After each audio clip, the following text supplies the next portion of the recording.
On today's show, holy crap, the Dallas Mavericks played the most chaotic game so far this season, and that's saying something.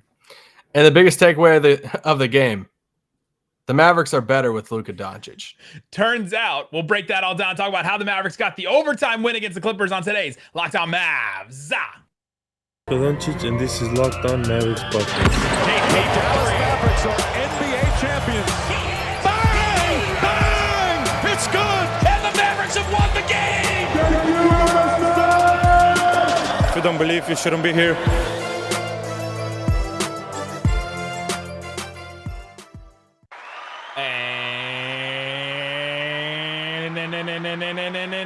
And welcome. You are locked on to the Dallas Mavericks. My name is Nick Angstadt, media member and coordinator for the Locked On Podcast Network. And joining me, as always, my co-host, contributor, writer at Mavs.com, the overtime ogre, the one more thing king. What you got for me, Isaac Harris?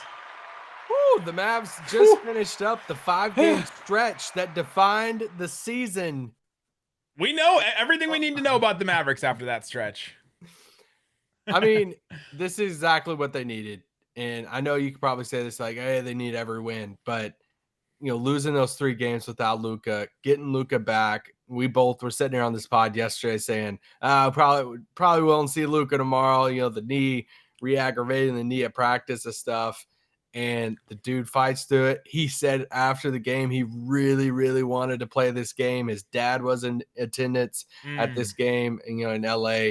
And man, what a fun game. Maybe Luka won't play. 41 minutes later, Luka Doncic definitely played and made an absolutely huge impact, as everyone could have guessed from the beginning. But yeah, so much to break down from this game. Just how did the Mavericks go to overtime? The Mavericks are up by 10 with 3 minutes left in this game. 1 second left. The Mavericks were up by 3. I mean, just an insane game. Overtime, the Clippers scored 1 point.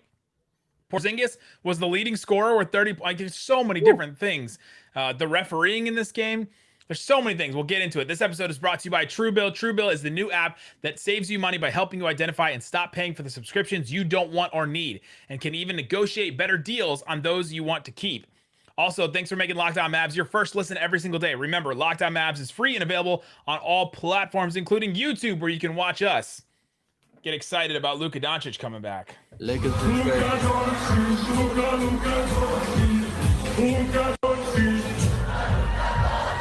There we go. All right, Isaac Harris, let's get into this game. The Dallas Mavericks get the overtime win, 112-104 against the now just heated rival Clippers, right? Like, this is a rivalry. The Clipper bros from Locked On Clippers have been trying to tell me that for a year now, and I'm like, yeah, this is a legit rivalry for sure. Because if every single game is going to be like this, like every game that they play, then this is one of the best rivalries in the NBA right now.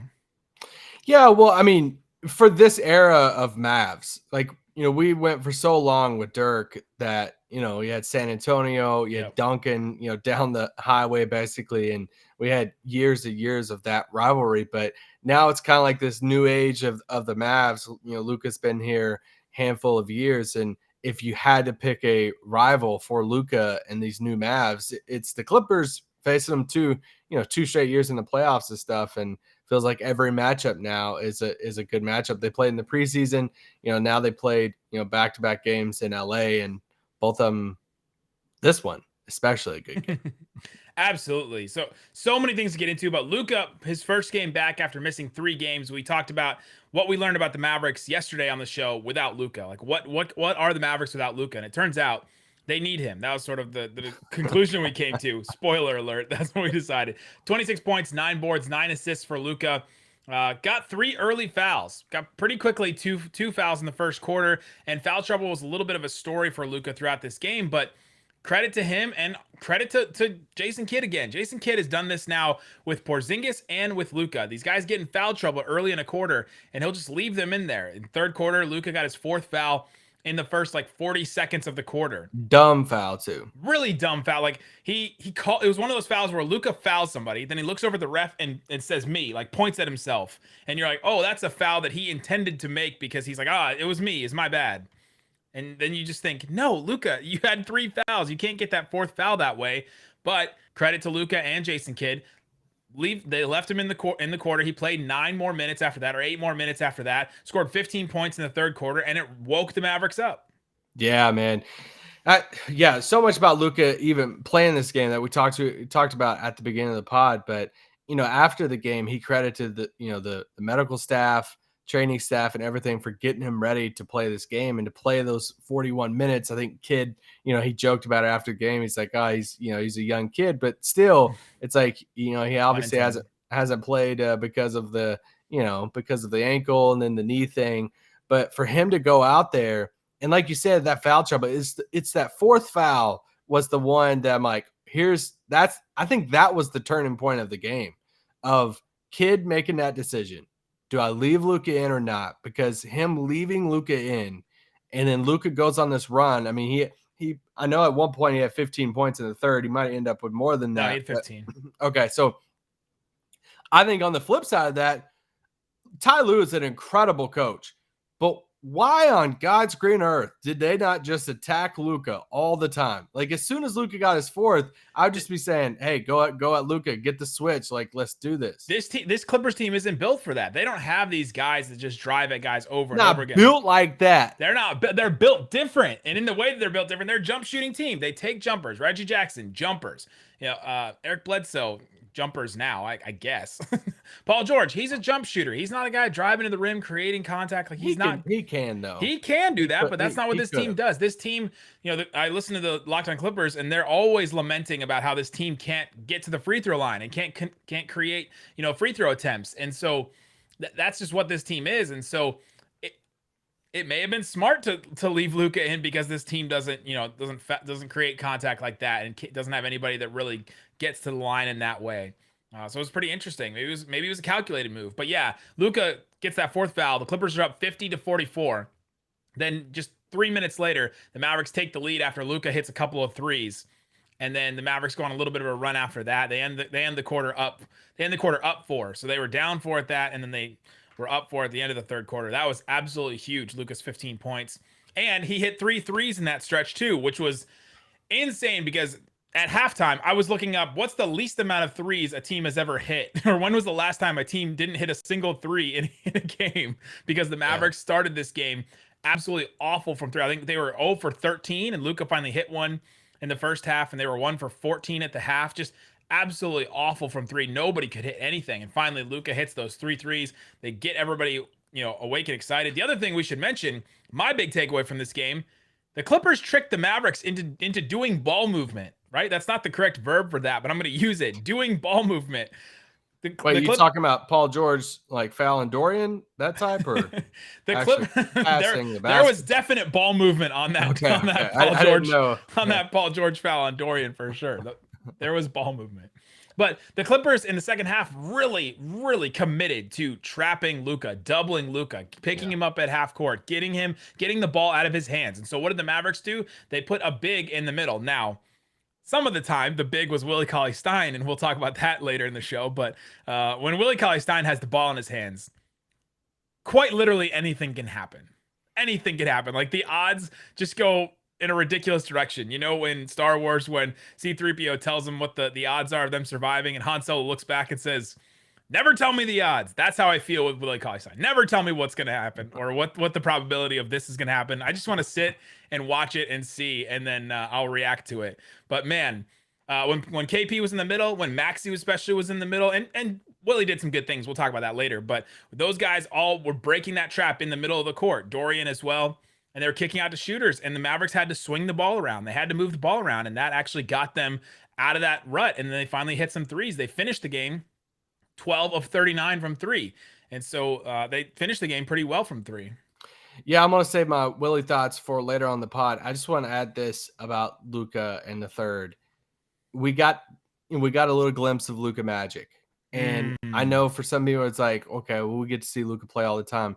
Believe it or not, I mean, we're 17 games into the season, 16 games. Wow. We haven't really got to experience a ton of that Luka magic moments, stretches, runs, the crazy plays, the threes, how he's hyped, he's building off the energy of the arena and everything. And we got a little bit of that tonight. And that's what made this game so much fun. And I think even just looking at the fan base over the past, week, 2 weeks, Luka goes down. Even before that, it was clunky. It's everything, but especially over these past, 3, losses, the impact of Mavs Twitter in that. And just, I think, but there's a collectiveness of fans that, it's kind of just like, man, just kind of down, like even us are like, down. Why like, is this team boring, right? Like we've said that on this podcast. Yeah.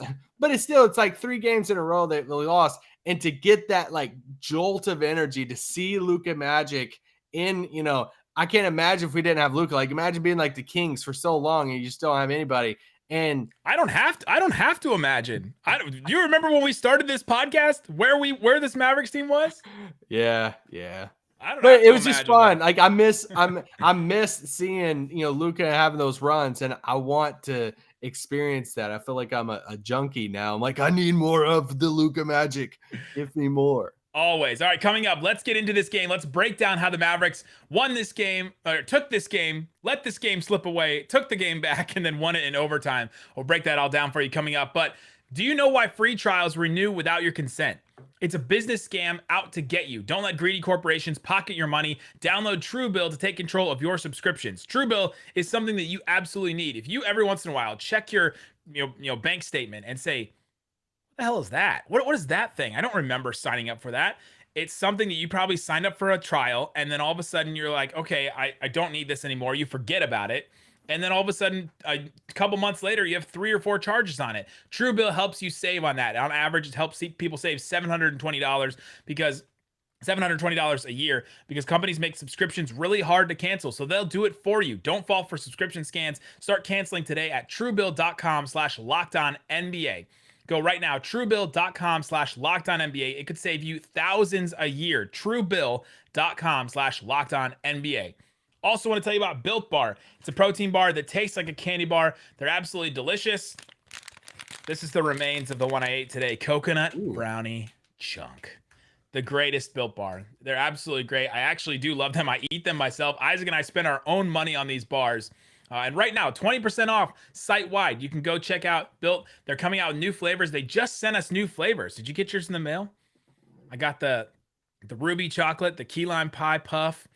No, because I haven't changed my address. Oh, they got sent to your old place. The people living in Isaac's old place now get to have these Built bars. Got a treat. There's a bunch of different ones you can check out right now. Go check it out. Built.com. Use the promo code LOCKED15 so that they know that we sent you. LOCKED15. You'll also get 15% off. So go check it out. Built.com. All right, Isaac Harris, let's break down this game. The Mavericks get the win in this one. We've talked about the first half. We don't have to get into the first half. Let me just tell you what the stats were at halftime. The Mavericks had an 85.5 offensive rating. The Mavericks are scoring 89.5 points per 100 possessions. Awful. Absolutely terrible. That's dreadful offense. There were 28 fouls between the two teams at halftime. Ooh. Shout out to Kane Fitzgerald, player of the game. If anyone knows how I can get a signed jersey of his, I would love to frame that and put it on my bookshelf. 32 free throws combined at halftime. It was absolutely a ref show. I DM'd the Clipper Bros and was like, these refs are insane. And he said, it's just insane. I don't understand anything on any part. Luka had 11 points, 3 assists, 3 fouls at halftime. KP had 13 points. The Mavericks had 9 turnovers at halftime. It was just brutal. But the Mavericks were only down by 6 at that point. Then the third quarter, we've talked about. I think they only had 41 points at halftime too.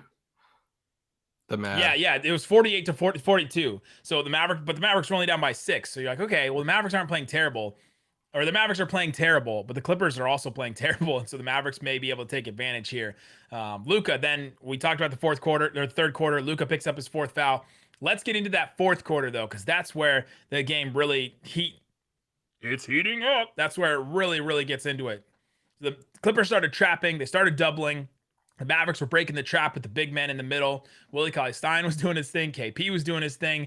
And Dorian and Maxi on defense were doing their thing. Yeah. Absolutely great all game. We'll talk about them a lot today, I'm assuming. But finally, at 6 minutes and 48 seconds, I noted that Dorian hit a 3. Finally, after some great ball movement from the Mavericks then take the lead there.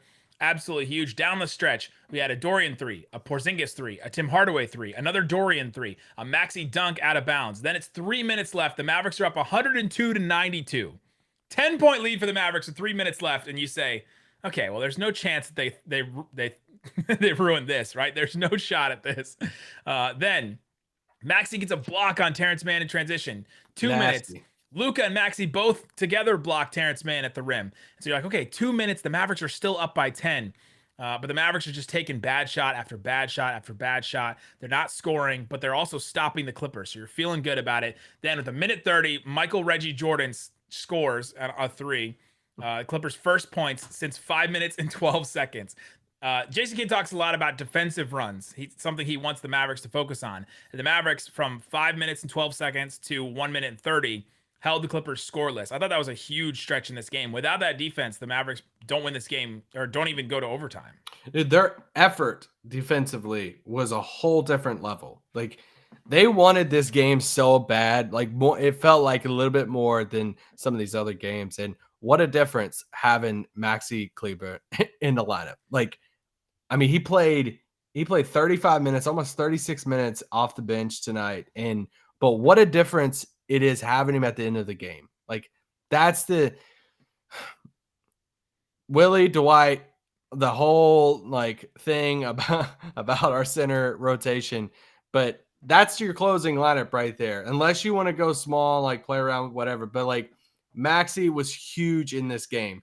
Defensively, like you talked about the block on man, he can switch, he can hold his own, he can hit the 3-pointers. Some of his passing tonight, he had that sequence was back to back to where he had this incredible pass down low that he kind of like read KP cutting to the basket. Like when the split second that he passed it to KP was a bounce pass. Maxi was kind of under the goal and he turned around, did this like bounce pass to KP. I'm like, as soon as he threw, I'm like, what are you throwing it in? It like it was leading KP to the basket, and then he came back down and hit a 3 the next possession. I'm like, God bless, please never leave this lineup again.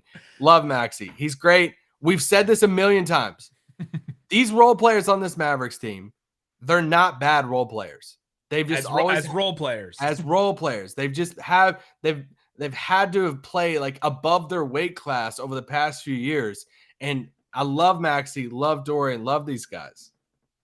Oh, absolutely. That you're just gonna end there with the love. I'm sorry. Gonna end with. I felt like I was going too much. I could go all day about Maxi. Maxi had 6 assists. 5 of them were in the fourth quarter. That's huge right there. And the one that wasn't in the fourth quarter was his absolute dime of a pass to Sterling Brown when he hit the buzzer beater at the end of the third quarter. So in the last like 12.1 of regulation, Maxi had 6 assists. So that was absolutely huge for him. So both on the defensive end. If you just looked at the box score, you'd say, oh, Maxi, what did he have? 2 steals and a block. Yeah, that's pretty good. But you don't. This is one of those games where you have to watch him and see what he did on defense, the stops that he had at the rim, the times that he's recovering. The difference between him and Willie Cauley-Stein defensively, if I just want to do this real quick, is something I texted you in the middle of the game. Willie has one action on defense. Like he'll contest a shot and then that'll be it. And then the next person that gets the ball is going to the rim and they'll score. Maxi has more than one. Like you'll see Maxi contest multiple shots at the rim. He'll go out and guard somebody in the perimeter, and then the next thing you'll see him defending something at the rim. Like there's just action after action. He knows where to go. He knows where to be. And I think that's the big difference in defense. And so when they switched from Willie to Maxi, the defense really, really picked up, and that was the reason why. All right, the rest of this game. So Reggie Bullock didn't play, but Reggie Jackson scores, and then all of a sudden, Kennard hits a 3. It's a 5-point game. KP and Mann get a jump ball. Clippers get it, and then all of a sudden, Reggie Jackson hits another 3. 2-point game. Then Clippers foul Maxi. Wait, did you talk about the kind of boneheaded plays from the Mavericks though in this run? Like Luka, the boneheaded plays were just the offense. The last 3 minutes of offense in this game in regulation were awful, just absolutely terrible. I noted it. Tim Hardaway missed a 3 late in the shot clock. Tim Hardaway missed fade 2-point shot late in the shot clock. Luka Doncic missed step back 3, rushed it. KP missed fadeaway shot. Luka missed 3. Oh, was that the fadeaway on Luke Kennard that I texted you freaking out about? Yes. KP's playing so dang good basketball right now, and I am so happy for him. And he had such a clutch bucket in this game tonight in the paint. But man, when he caught that ball and did a fadeaway on Luke Kennard, I was like, KP, you're so good. Like, early in the game, he leaned into Bledsoe and hit a shot over him, but he faded against Luke Kennard. That didn't make any sense to me. But so yeah, the Mavericks offense was terrible during the stretch. The Clippers just kept coming back, and then Maxi misses the second free throw. If he would have made it, the Mavericks just win right there. But he misses the second free throw. There's 1 second left. The Clippers get the offensive rebound. 1 second left. 1.1 on the clock. Inbounds play. Dorian on Paul George. Paul George has somehow has time to bobble the ball, collect it.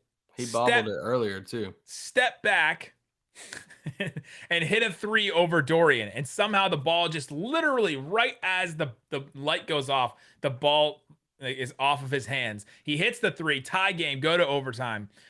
Oh man, the Mavericks offense was brutal at the end of that stretch. But we'll get into overtime coming up. We'll talk about how the Mavericks actually pulled out this game. Clippers scored 1 point in overtime. How did the Mavericks accomplish that? We'll talk about it coming up. But before we do, let me tell you quickly about betonline.ag. It's the fastest and easiest way to put down some money on sports. If you want to bet, if you want to gamble, you want to wager. Thanksgiving's coming up. You're going to be sitting around with family and friends, and that's good for a little while. But eventually you're gonna want something to pique your interest. And there's going to be a bunch of football games that a bunch of you are like, I don't know if I care about this football game. Lions, Bears, here we go. Put down $100 on a game and you'll care about it all of a sudden. Lions, Bears, let's talk about that game. Bears, 3-point favorite on the road in Detroit. You want to all of a sudden care about a dumb football game? Put like $100 on the Bears. If you do that, you could also win some money while also having fun watching the game and get invested. Cowboys, 9-point favorite against the Raiders. The Cowboys at home. So if you want to put money down on that one, you can as well. BetOnline.ag. Use the promo code LOCKDOWN. You'll get a 50% welcome bonus with your first deposit. BetOnline, where the game starts. All right, Isaac Harris, let's finish up this game. There's so much to break down, but let's finish out this game in overtime. The crew of Luka. I tried to say group and crew at the same time. The crew of Luka, Porzingis, Maxi, Tim Hardaway, and Dorian continued their great play at the end of the fourth quarter into overtime. Mavericks won the tip. KP tips in a shot after multiple efforts from the Mavericks. I think Dorian got an offensive rebound in there. Is Dorian a good offensive rebounder? That's Isaac's favorite. Possibly. Isaac's favorite phrase. Then you go to the other end. Morris misses a corner 3. Maxi hits a corner 3 at the other end. And 2 Reggie Jackson wedgies in overtime. What? The same player. 2 wedgies in OT. On the same side of the rim, doing the same action in transition, going for a layup. Just weird. If you ever feel like you're in a simulation, just go watch that back and it'll confirm everything. And then just stuff happened. KP hit it, Dorian broke the trap. KP cut the drive dunk, like absolutely awesome. KP is at his best when he's cutting. He got one of those buckets in overtime. Then weird thing at the end, there was a loose ball foul on Terrence Mann. They're going for a tip after a weird foul. Loose ball foul on Mann. They reviewed it. They confirmed it, but then they also retroactively gave KP a technical for clapping. As soon as I saw him clap, I thought for sure he was getting a tech, and then they didn't call it in real time. And then they went back and reviewed the Terrence Mann foul that Ty Lue challenged, and then they gave KP a technical. Didn't know you could do that. That was weird. But the Mavericks had won that game. Had won the game at that point. Clippers just didn't have any gas left. They looked really gassed at the end of this game. They didn't have enough for this, but. Yeah, that's how the Mavericks pulled out the game. At the end there, they just were able to get a couple plays. In overtime, sometimes in basketball, you just need a couple plays, and they got it with a Maxi corner 3, KP tip in, the KP cut, and dunk. That was just exactly what they needed. Yeah, I thought I thought he played such a well-rounded game in this game. I mean, what he finished with as far as rebounds was, he had 7 boards in this game, 30 points, like you said earlier, led the team in that. 9 of 16 from the field, 56% from the field, hit a couple threes. He had an answer to Kevin Gray after the game tonight that I thought was really incredible. Just him talking about how much fun he's having, how he's playing more free right now, and just the whole answer to that. I'm sure Kevin's going to share it somewhere, but it's it kind of just shows you it's a peak. Let's just lean into Jason Kidd's car analogy. It's a peek underneath the hood of how, what KP is feeling right now. So I want to, be able to touch the car. It's incredible. What a callback. But no, man, I'm so happy for him. He's playing really good basketball. Him and Luka together. His post game, thing on the court with the crew, the Bally crew there. He was crediting Luka a lot for being back, and they just played so much more free together. I want to point out Dorian. When Dorian hit those 2 threes, I was so dang hyped. I know. Because it's like, I was so proud because he obviously and missed a lot in this game. But he he went over 6 to start, right? 0-6 to start, but dang, you know how many minutes he played tonight? He played 48.5 minutes tonight in this game. Hey, that's usually not possible, right? There's 48 minutes in an NBA game. Shout out to Wilt Chamberlain, who averaged over 48 minutes in a whole season one year. But how are you feeling if you're Josh Green right now? Because we're not doing that today. No, we're not doing it today. Josh Green couldn't play even with all the injuries and everything. Moses Brown. No, I'm not doing that today. It's not the day. Today's not the day. Dorian is different than some of these guys. Like a lot of people, try to lump Dorian into these other role players, and they say, "Oh, nobody can hit shots. The Mavericks role players are useless." Dorian does other things that aren't just shooting, right? And he made up for it in this. He had 2 offensive rebounds. He had 3 steals, a block. He had an assist in this game. 17 points. He only hit 2 threes. So he had 11 points that were outside of that. And he's not like driving and dishing. He's not getting, he's not creating shots for himself. This is all hustle, right? It's all hustle. It's all cleaning up stuff. It's all doing extra things. We're obviously super biased about Dorian. We love him. We think he's a great guy. We've followed his career ever since the beginning of kind of our careers covering the Mavericks, but he's showing things, and the Mavericks don't win this game without him.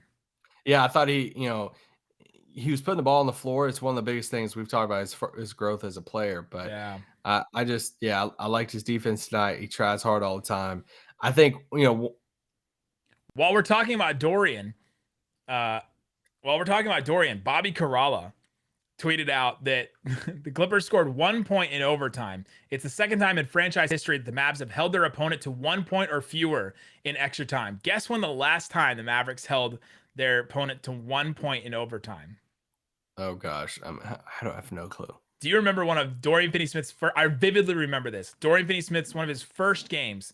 It was an overtime game against the Bucks, and he goes out there and Rick Carlisle puts Dorian, a rookie, like undrafted rookie, on Giannis. And he stops Giannis in this play in overtime. It was the big swing that won the game in overtime for the Mavericks. Jason Kidd was the coach. Whoa. That's an incredible stat by Bobby. But Dorian was part of that too. So this is like the whole scope of his career. Dorian had an incredible stop late in in this game too, against both Paul George and Reggie Jackson in the same play. It was incredible. So it was like, now we get to see that's the scope of Dorian's career so far. I do want to go a little somber note here. Why are you always trying to take us down? I'm worried about the JB injury. Yeah, we have to talk about that.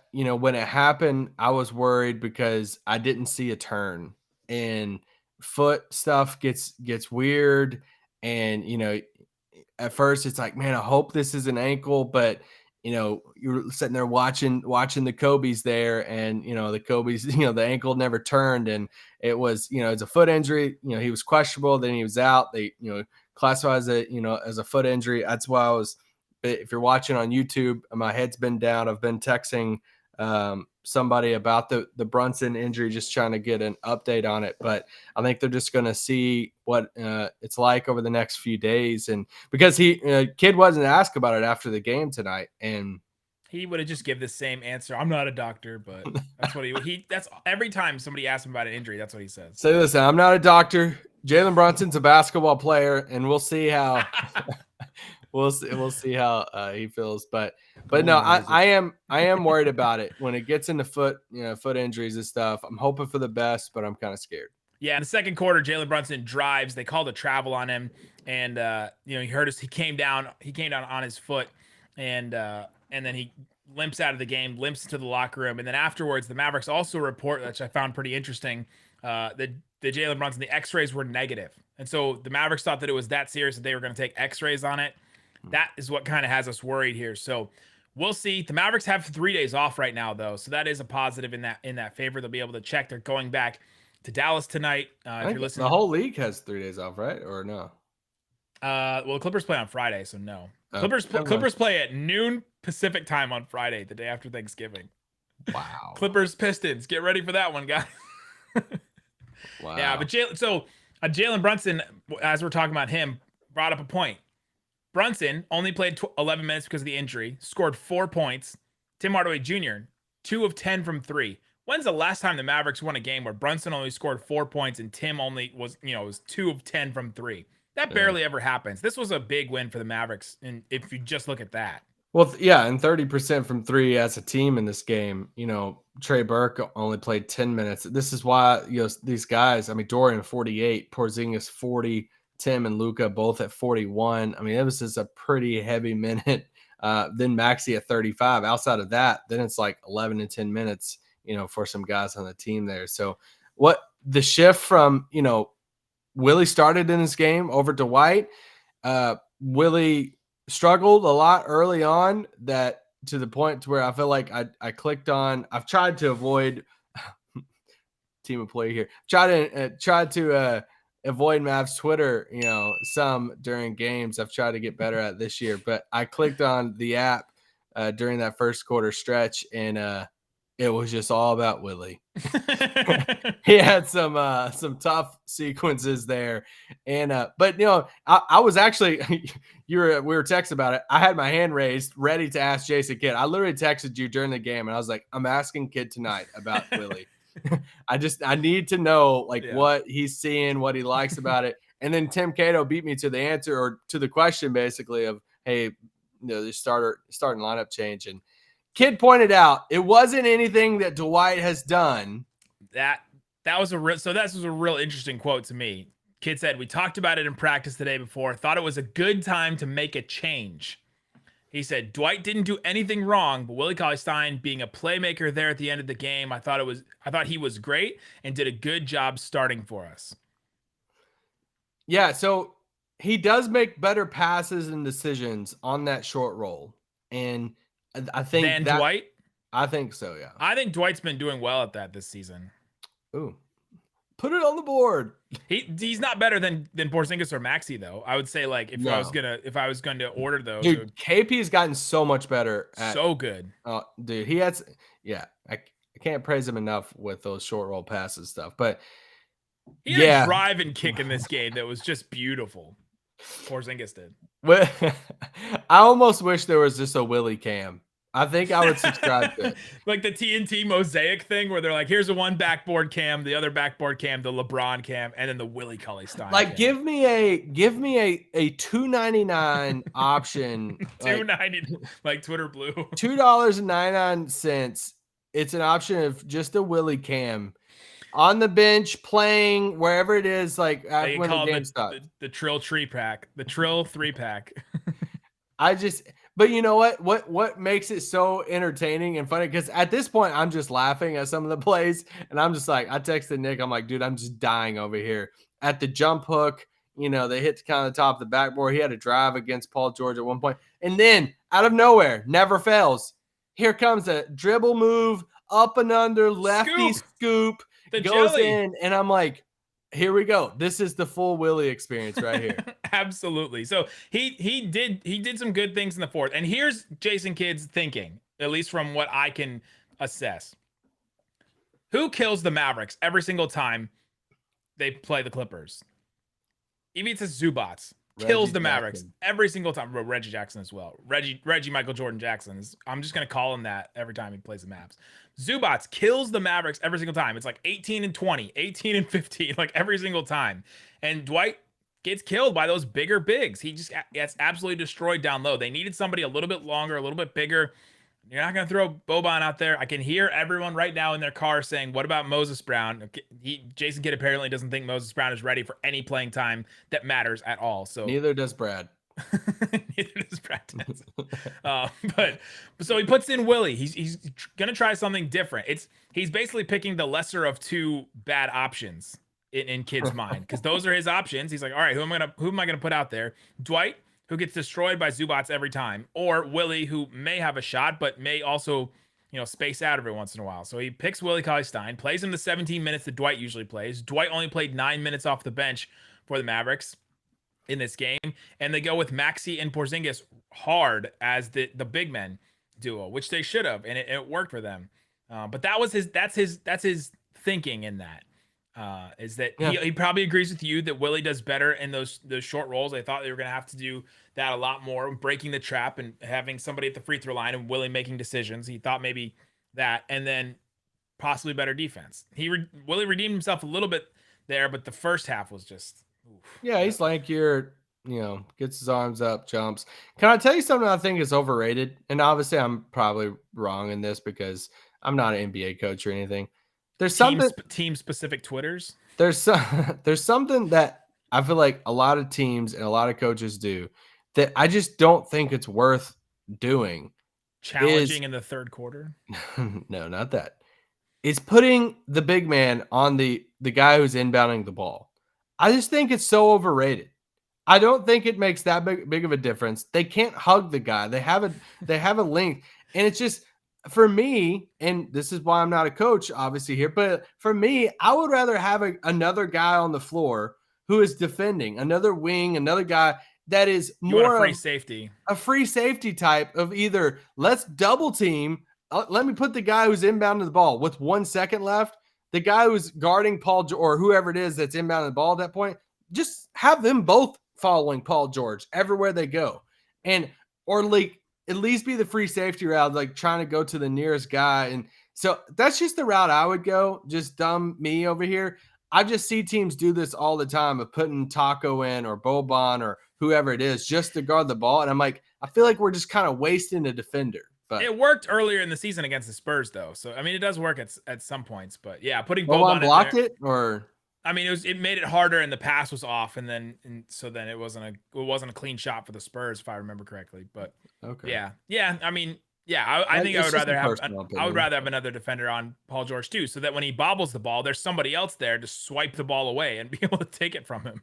Yeah. Anyone else we didn't talk about? We talked about Maxi, talked about Dorian, talked about Porzingis a lot. I think we could still talk more about Porzingis. His finishing and cutting is his biggest thing. Like sometimes I think towards the beginning of the season we were wondering, what's KP good at? Like, what is he even good at? I think definitely at the end of last season we were asking this question. Cutting. That's the thing he's really good at. Get him running downhill without the ball. Get him running side to side without the ball. He'll catch the ball. He'll finish in traffic. He'll do some good things when he's cutting. But cutting is something you have to consciously like make yourself do that, like require. This sounds really cliche and dumb here, but like it requires more effort, like than just standing in the power. We stay hungry, we devour. So when he's playing like free and he's excited and he's having fun, it gives you that extra jolt of energy. And like, all right, well, I'm gonna keep running. I'm gonna cut to the basket. They had that, that play in the fourth. I think it was the fourth. Could have been overtime to where Dorian's at like the free throw line area. He kind of bobbles the ball. And he turns around and KP's like circling around him, and he just does the kind of handoff to KP cutting, and KP does like one like halfway Euro step and dunks the ball. It was a big play of the game, but that's KP didn't have to cut there. Like KP could have stayed at the top of the key and waited for a 3-point shot, but he chose to cut, and that's huge whenever you can get KP going downhill. Are you ready for some infuriating Marcus Morris comments after the game? Oh, really? Marcus Morris on Luka Doncic. The refs don't even let me breathe on him. Marcus Morris on the Mavs. You beat somebody enough, it leaves a bad taste in their mouth. We beat them all the time. Bro, what did the Jokic brothers get to him? Like, what made him? I had the ultimate brain fart today where I saw that Marcus Morris was back in the lineup, and I said, oh, he's back from his whiplash against Jokic. That's the other one. That's Markieff. That's the other one. Oh my gosh. What a game. What an absolute game. What else? Anything else? I mean, I kind of don't want to finish this pod. I enjoy doing these after games like this. I want to finish it. It's 2 a.m. and I'm trying to find this Marcus Morris quotes now because now it's not worth it.